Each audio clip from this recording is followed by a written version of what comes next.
Jansangram news, बातमीची सत्यता हीच आमची ओळख। वर्धा लोकसभा मतदारसंघातील रेल्वे समस्याबाबतची महत्त्वाची बातमी। खासदार अमर काळे यांनी रेल्वे मंत्री यांची भेट घेऊन निवेदन सादर। पत्रकारांना रेल्वे सवलत द्या ही मागणी करण्यात आली। वर्धा लोकसभा मतदारसंघातील विविध रेल्वे समस्यांवर तोडगा काढण्यासाठी खासदार अमर काळे यांनी केंद्रीय रेल्वे मंत्री अश्विनी वैष्णव यांची भेट घेऊन सविस्तर चर्चा केली। वर्धा मतदारसंघातील रेल्वे विभागाने बांधलेल्या अनेक अंडरपासमध्ये वर्षभर पाणी साचत असल्यानं नागरिकांचे हाल होत आहे। पाण्याखाली मोठे खड्डे पडल्यामुळे वाहनधारकांना ते दिसत नाही आणि वारंवार अपघात घडत आहे। पावसाळ्यात अनेक अंडरपास पूर्णपणे बंद ठेवावे लागतात, त्यामुळे नागरिकांना मोठा त्रास सहन करावा लागत असल्याचं खासदारांनी निर्देशनास आणून दिलंय। या समस्येवर तात्काळ उपाययोजना करण्याची मागणी करण्यात आली। आज दुपारीच ही घोषणा जी सन्माननीय रेल्वे मंत्र्यांनी केली ती त्यानिमित्तानं आज मी बघितली आणि सर्वात पहिले तर मी सन्माननीय वैष्णव साहेबांचं मनापासून अभिनंदन करतो की त्यांनी या तिसऱ्या आणि चौथ्या लाईनला त्यांनी मंजुरी दिलेली आहे। याचा निश्चितच मोठा फायदा वर्धेकरता होणार आहे आणि सर्व ज्या बेल्टमधून ही रेल्वे जाईल तिथं हा रूट जाईल त्या सर्व बेल्टला एक मोठा फायदा त्याचा निश्चित होणार आहे।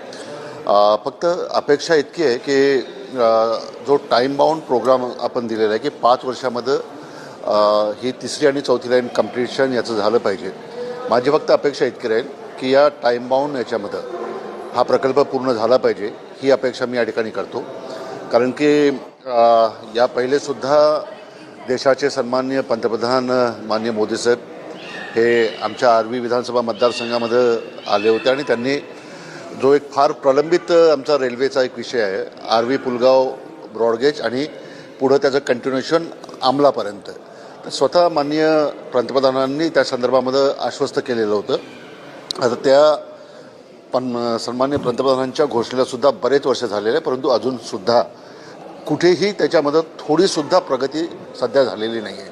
परंतु आज जी घोषणा या ठिकाणी झाली आहे, मी निश्चित वर्धा जिल्ह्याचा खासदार म्हणून या नवीन तिसऱ्या आणि चौथ्या लाईनच्या घोषणेचं मनापासून अभिनंदन करतो आणि फक्त अपेक्षा राहील की 5 वर्षाच्या टाईम बाउंड प्रोग्राममध्ये हा प्रोजेक्ट कंप्लीट झाला पाहिजे। दरम्यान पुलगाव ते आर्वी दरम्यान उडान पुलाचे काम अनेक वर्षांपासून रखडले असून रेल्वे फाटक बंद करून वाहतूक अरुंद पर्यायी रस्त्यावर वळवण्यात आली आहे। त्यामुळे वाहन चालकांना मोठ्या अडचणींचा सामना करावा लागत असल्याने उडान पुलाचे काम तातडीने पूर्ण करावे किंवा फाटक तात्पुरते सुरू करावे अशी मागणी करण्यात आली आहे। कोरोना काळात नागपूर, बडनेरा आणि वर्धा हिंगणघाट मार्गावरील अनेक रेल्वे गाड्यांचे थांबे रद्द करण्यात आले होते।